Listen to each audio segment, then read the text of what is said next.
Lepo pozdravljeni, spoštovane gledalke, spoštovani gledalci. Tokrat imamo gostjo, ki je prišla preko morja iz daljne dežele Venezuele, sestra Andreja Godnič, Kraševka po rodu, ki nam bo malce spregovorila o svojem življenju in svojem doživljanju Slovenije in Latinske Amerike. Andreja, lepo pozdravljena. Opravičujem se, da se bova tikala, ampak se toliko časa že poznava, da bi se sam gotovo zmotil. Verjetno pa tudi ti. Dobrodošla v Sloveniji. Kolikič, kateri kič si že prišla v Slovenijo? Jaz sem prihajala iz Peruja. To pomeni, 2008 sem šla, 2011, 2, 3, 4, četrtič. Zdaj pa iz Venezuele, prvič. Koliko časa si v Venezueli? Od 2019, februar. Je bila odločitev, da greš v misijone predvsem tvoja, ali je bila to želja tvojih predstojnic? Niti od predstojnic, niti moja. Od Jezusa. In kako je to povedal? Ja, on ima to sisteme, strategije. In ko sem čutila in sem noter se prebuja in so okusi in so povabila na tak in drugačen način in pogovoriš s sestrami in rečem, a bi bilo to in reči, odrazločujte in bomo skupaj videli pol. Tako da sva začela z Jezusom to 95. Tak proces razločevanja, če ima misijonski poklic ali ne, in se je potrdilo z Božjo besedo, z znaki, znameni. In ko sem govorila s sestrami, so rekli, glej, mi smo uršulinke, mi smo misionarke. In od 95. do 2008 se je še moralo malček mediti. 2008 sem šla pole v Peru. Če greva kar v Venezuelo, ker če ne bo premalo časa. Venezuelo poznamo kot državo socializma. Mi smo tudi živeli, odraščali, oba sva odraščala v tem socializmu. Kakšen je venezuelski socializem v primerjavi z našim? Po imenu, ja. Čeprav v Venezueli rečejo, socializem je 21. stoletja. Mi dva sva bila v socializmu vzhodnih evropskih držav, ki je bil drugačen od Kitajske in tako. Ampak ta venezuelski probam poiskati kakršnekoli sporednice. Je res, da naši socialisti venezuelski uporabljajo izrazoslovje revolucije in kamerados in vse to. Vsebinsko, ideološko, razen ekonomskih politik, ki so podobne v vseh socializmih, to pomeni, da vzameš, nacionaliziraš, izčrpaš in potem uničiš oziroma odvržeš. Mislim, da pa ni nobenega drugega podobnih zadev, ker gre bolj za organiziran kriminal, ropanja dobesedno, ne da bi karkoli vložil, nikoli. Zato v 22 letih je Venezuela, ki je bila ena najbolj bogatih, najbolj razvitih, vemo, da ima največje zaloge nafte na svetu. V 22 letih smo prišli na stopnjo humanitarne krize zaradi lakote. To pomeni, da 80% ljudi nima 3 obedov na dan. Je stanje danes kaj boljše, kot je bilo recimo pred 2 letoma? Oziroma recimo se je smrtjo Čaveza kaj spremenilo na bolje, na slabše? 2013, takrat pravijo, čeprav so šli na ulice, čeprav so videli, čeprav so se upili, čeprav so iskali demokratične načine, kako bi te stvari, ker je bil Čavez demokratično izvoljen, ne? 2013 so že prej, Venezuelci so ves čas poskušali spet ustvariti pogoje za demokratične volitve. Ampak je bilo nemogoče, ker je vojska pač ves čas z strani teh, ki imajo oblast. Zdaj, odkar sem jaz prišla, ko sem prišla, ker smo malo gledali, se pogovarjali, ko sem šla malo ven, se mi je zdelo, da je to dno pač, ker je bila lakota že takrat, ne? Ampak zdaj po 4 letih, to, kar sem se jaz naučila v Venezueli, da dno nima dna. Kaj pa, če gledamo duševne stiske, oziroma se ta revščina zunanja se odraža tudi v notranjosti, vpliva tudi na psiho, na duševnost? Lakota te spremeni. Mislim, ker to tako boli. V Peruju jaz nisem tega poznala. Mi smo bili sicer, ne, se spomniš, v Peruju je bila revščina, je bila mizerija, je bilo vsega. Jaz nikoli nisem doživela prav te eksistencialne stiske, lakote, da toliko ljudi ne more in da ta mali ne morejo, da ponavljajo, ne, sem lačen, ne, mama. Druga stvar je pa sistem, to pomeni, nič ne, tudi ni benzin, mislim, nič ne deluje, kakor naj bi. Te osnovne strukture, ki si jih bil tudi navajen, ker Venezuela bila razvita, in si se navadil, da pač greš zdravniku, greš poslati pošto, ne, mama mi ne more poslati pisma, ker nimamo pošte. Mislim, nič ne deluje, kakor naj bi v eni, kolikor toliko bi človek rekel, ne tako revni državi ne deluje. Ampak se mi zdi, da duhovna škoda ali pa tudi psihološka škoda zaradi teh razmer, ker je tudi izredno sistematično, se preprečuje, da bi nekdo, ki ima možnost, ali pa nekdo, ki je sposoben, ali pa nekdo, ki se organizira, da bi prišel do nekih sprememb. Tako političnih, kot gospodarskih, kot humanitarnih, kot, se sistematično ne samo prepreči, pač pa se kaznuje tako, da res ti vzame voljo. Ne, zdaj, če bi imeli tle Petra Ivančiča, salezijanca iz Kube, ki so oni že 65 let v tej nočni mori, bi vam še znal povedati druge odtenke, ne, v Sloveniji, ampak v Venezueli je pa, in se mi zdi, da to zlomi, ko ti vprašaš naše, ki so prišli zdaj v Slovenijo iz Venezuele, oni rečejo, ne sanjajo, naši mladi več ne sanjajo. Nimajo sanj, ker je vse sfokusirano na hrano, kako preživeti, in nimaš več energije, da bi ti začel načrtovati, kako bi kaj, zato ker je vse potlačeno. Duhovna škoda je pa če ni niti za preživetje, potem vse ostale pastoralne aktivnosti, vse, kar smo evangelizacija, vse, kar prinesti Jezusa, oznaniti, evangelizirati, če je lačen, če nima vode, če nima elektrike, če nima benzina za pripeljati, je drugi nivo in Jezus mora dejansko delati čudeže. No. Jezus dejansko se razodeva, nebeški oče, Marija, naša navzočnost kot cerkev smo ali čudež, ali pa je... Ampak je težko to razložiti, jaz ne vem. Je zaradi tega potem več, recimo, tatvin, več kriminala, več, ne vem, spolnih prestopkov, recimo posilstev? Zdaj sta dva elementa, jaz mislim, ki je težko v Sloveniji razumeti. Ena stvar je, če je lakota, če nimaš služb in če ti ne moreš zagotoviti družini ali pa starim staršem ali pa tvoji ženi, da bi jedla, da bi dobila tablete, da bi šla v šolo, to pomeni, da ti funkcioniraš, tvoje moralne vrednote so drugačne. Ti veš, da moraš zagotoviti tisti riž. Druga stvar pa je, da ni kriminala, če je možno, pač morajo biti določene organizacije državne, da poskrbijo, da se spoštuje red. To sta dva elementa klasična, da stvari funkcionirajo. In mi nimamo niti enega, niti drugega. Zato, ker policija, vojska je v službi teh, ki so na oblasti. Ti, ki so na oblasti, delujejo v smislu svojih interesov in je potem sistem tolp, sistem kvartelov drugaških.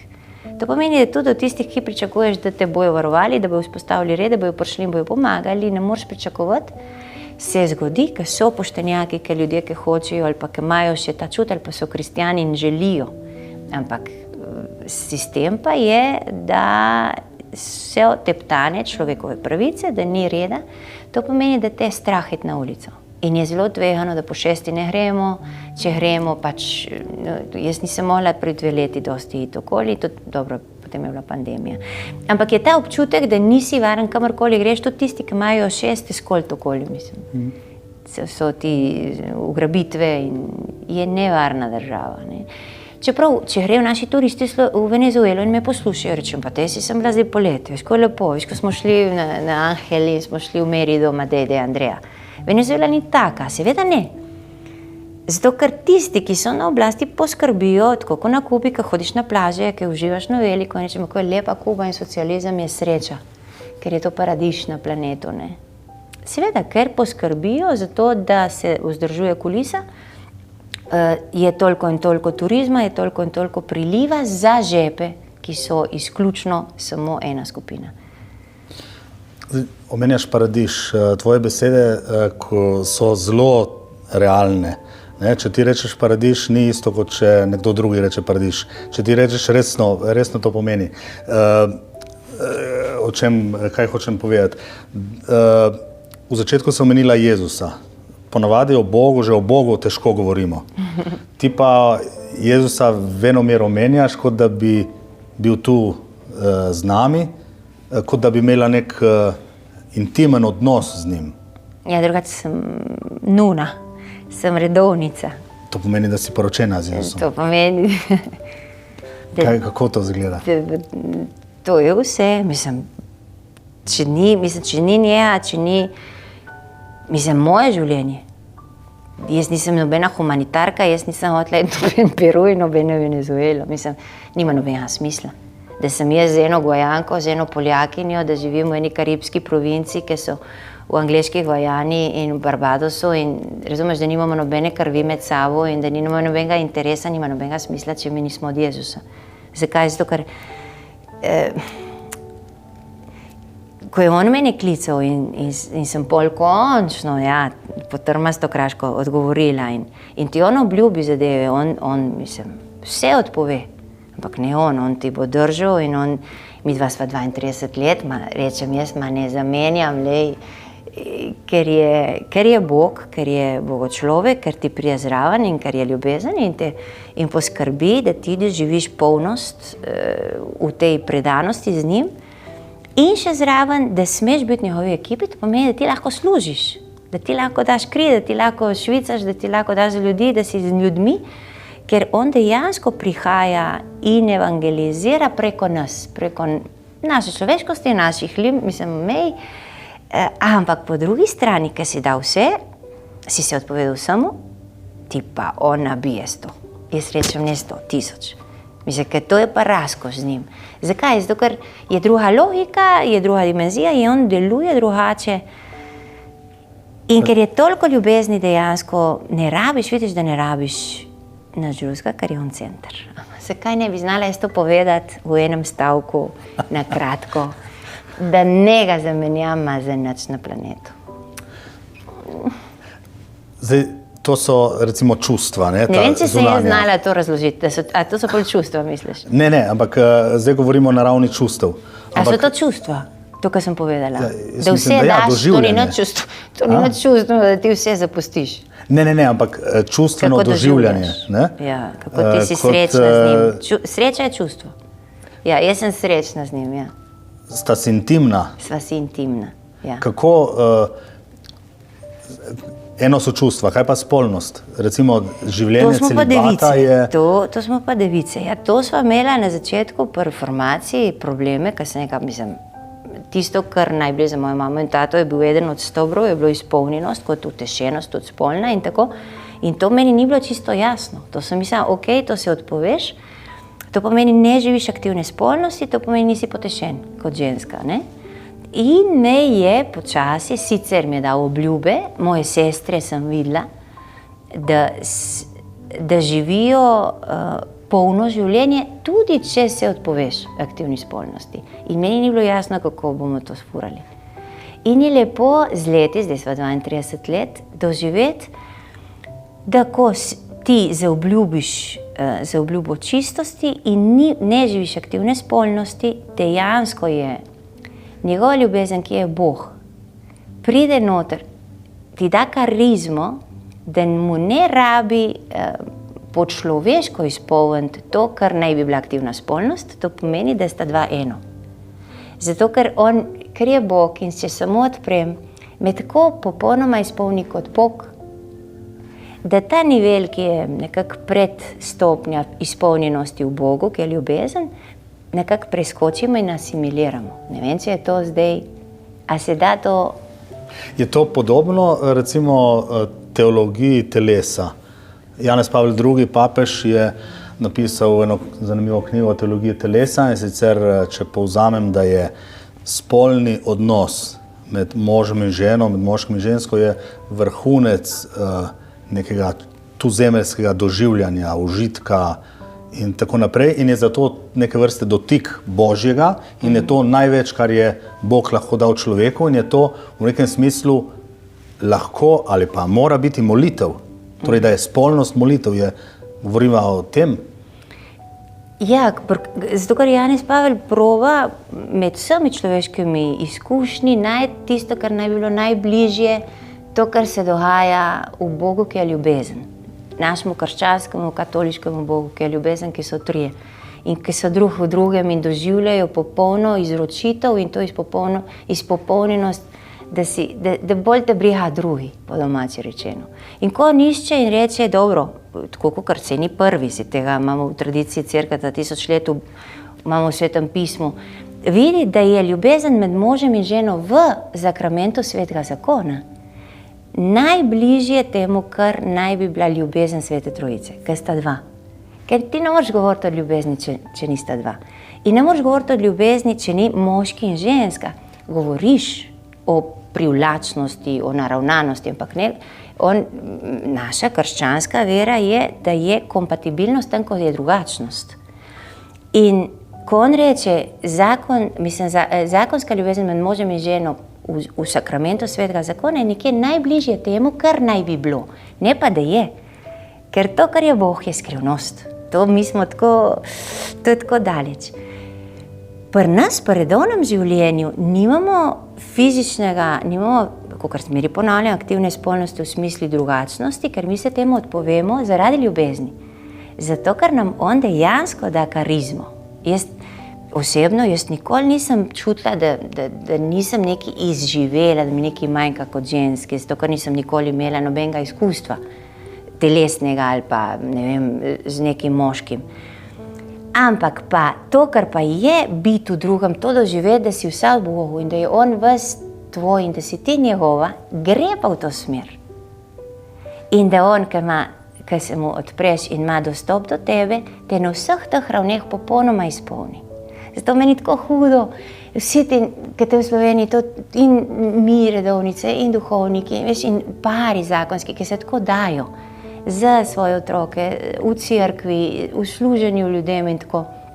In to je vse ljubezen, ampak ne prepoznajo pa, kako zelo globoko Gospod deluje v njih in jih izpolnjuje in potem govorijo o osamljenosti in govorijo, veš, da niso izpolnjeni in da Bog pa ni. In rečem pa pismo, si to. Kaj pa pričakuješ? Kaj misliš, da ne bi bil Bog ljubezni? Bog, ki so tri, Bog, ki smo občestvo, Bog, ki smo tle. Seveda, pole mi ta slovenska, zahtevnost, razumeš, da to mora biti vse nekaj strašno, ne vem. Jaz samo rečem, hvala ti, Gospod, da si ti učlovečen, da si tle, da si tako konkreten, da si tako preprost, da dejansko prideš zraven tam, kamor mi z našimi moralnimi, duhovnimi kategorijami rečemo, ne. Sem zakomplicirala, ne vem, a sem se izgubila vmes. Spolnost je tak in ljubezen, to je verjetno najbolj komplicirana stvar na svetu. Ja, samo po drugi strani je pa zdaj toliko tega, 59, 69, spolna revolucija, pa je pa vse skupaj šlo v drugo smer, da je pa tudi zdaj vse, kar Bog, pa vse navzočnost, pa vse ljubezen, to pa tudi ne. Zakaj? Ker v dnu pasijo boli in je strast. Mi nimamo več slovensko, veš, kaj je glagol, strast je čist nekaj drugega kot trpljenje. Veš, kaj sta dva popolnoma ločena. Bog, naš katoliški Bog, naš krščanski Bog, ki je ljubezen, mislim, je boli noter. In Jezus, ki nam da formulo, reči, odpovej se, ego tu, odpovej se mojemu ugodju, kako mi paše, kaj ne mi paše. Razumeš? Mislim, tudi ni ljubezen kar vse. Ne, čutim privlačno, čutim fizično privlačno, tudi ne. To pomeni, da je ljubezen je dejansko, ko je on, če Gospod deluje v nas, rabiš ti zatreti ego in delati na tem in se odpovedati. In potem reče formula, vzemi svoj križ. To pomeni, da tudi ni to, kar si ti mislil, da je ljubezen. Saj veš, si poročen toliko cajta. jaz 32 let samostanu, mislim, ni nobena romantika. In dosti parov in tudi mi v samostanu, ma to ni nobene romantike v smislu in čutim in je strast in je potešenost in je zadovoljstvo in si ves srečen, kaj lahko služiš. Mislim, sploh jaz ne razumem tako ljubezni. Ampak je pa dejstvo, da pa, ko rečeš, sem tvoja, ali pa vi zakonci tudi, ko po tolikih letih pogledaš nazaj in rečeš pismo, a bi bil jaz to, če ne bi bil z njo eno. Jaz rečem, a bi bila jaz to, če ne bi bila z mojimi urškami. Niso urške Bog, nisem združena, nisem tam. Ampak oni so prostor, ki mi pomagajo in me klešejo in me dobejo in me točno tam pritisnejo na moj ego, da mi pomagajo reči Jezus, ali ti ali pa ne. Da potem on lahko pol vstopi in me odreši in mi odpusti in mi pomaga meni sebi odpustiti in odpustiti moji sestri. Ampak to je križ, mislim, ti nobene romantike to. Zakaj? Ker potem nisem več jaz to in tudi me ne brigam jaz, ampak je dejansko lahko pol v miru Andreja, ki služi, Andreja, ki je za drugega. Tudi mojim sestram. Zdaj, življenje v celibatu je precej nerazumljivo recimo za navadne smrtnike, ki gledamo od zunaj. In zdaj recimo o moških se še to mogoče malo bolj govori, tudi zdaj se govori recimo o spolnih zlorabah, tudi recimo strani določenih duhovnikov recimo ali pa pač to. Ampak kaj pa v ženskem svetu je? Ženske niste tako, če rečem, posesivne kot moški, ki recimo tudi spolnostjo nekako si podredi človeka. Kako se na eni strani doživlja celibat v samostanih nasploh in kako recimo so v samostanih ženskih tudi deviacije oziroma ne vem, posilstva oziroma spolne zlorabe? Zdaj mi posiliti ne moramo. Zdaj so v Sloveniji, ne, morava to na nežno, mislim, mislim, ker to, zdaj ti govoriš, deva prvo razčistiti malček pojme. Eno celibat, to pomeni, gre za zdržnost. Jaz kot redovnica zaobljubim čistosti, ampak pri nas ne govorim, da jaz živim celibat. Mi govorimo, da duhovniki živijo celibat, ker oni kot duhovniki znotraj duhovnega poslanstva je zaupanje v cerkev, da je zdržnost, da ne živiš aktivne spolnosti, del njihovega duhovniškega posvečenja, duhovniške službe. Za duhovnika, za moškega, z njegovo psihologijo, je zdržnost, to pomeni, da ne aktivno živi svoje moške spolnosti, to pomeni aktivne spolnosti, je del paketa. In on, ko na dan mašniškega posvečenja zaupa cerkvi, da je to pot, ker to je cerkveno pravno. Ne?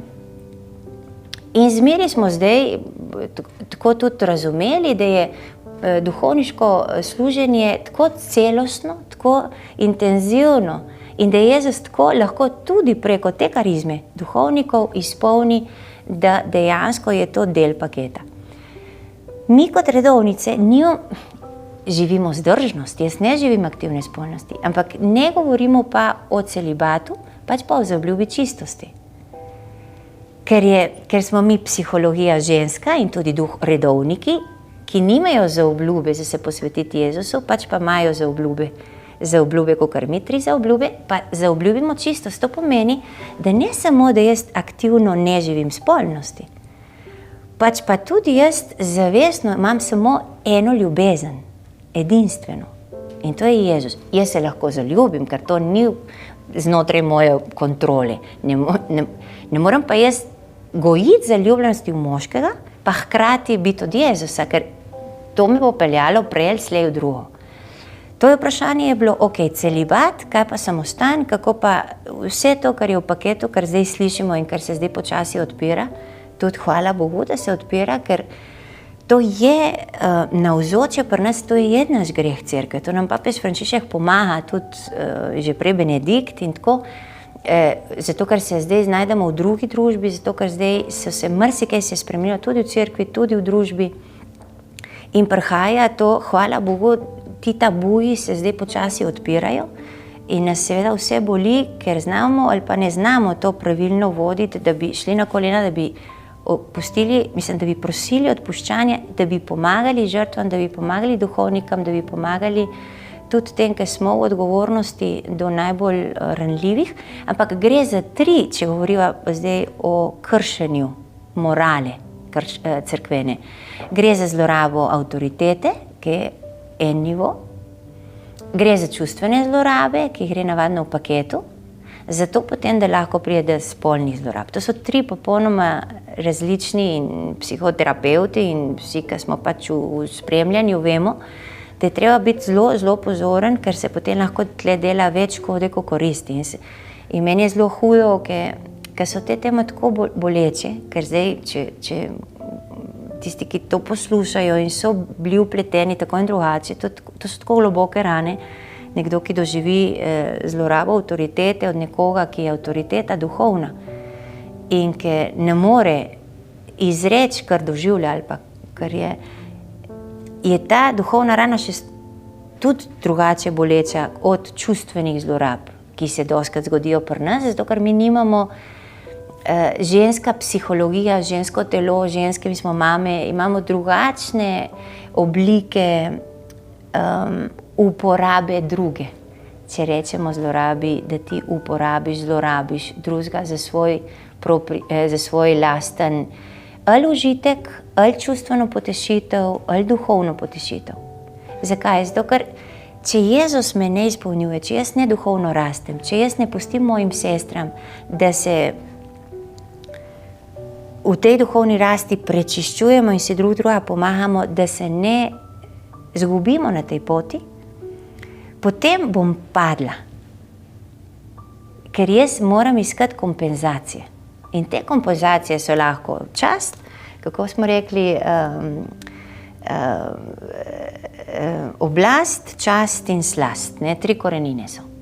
In zdaj odvisno od tipa.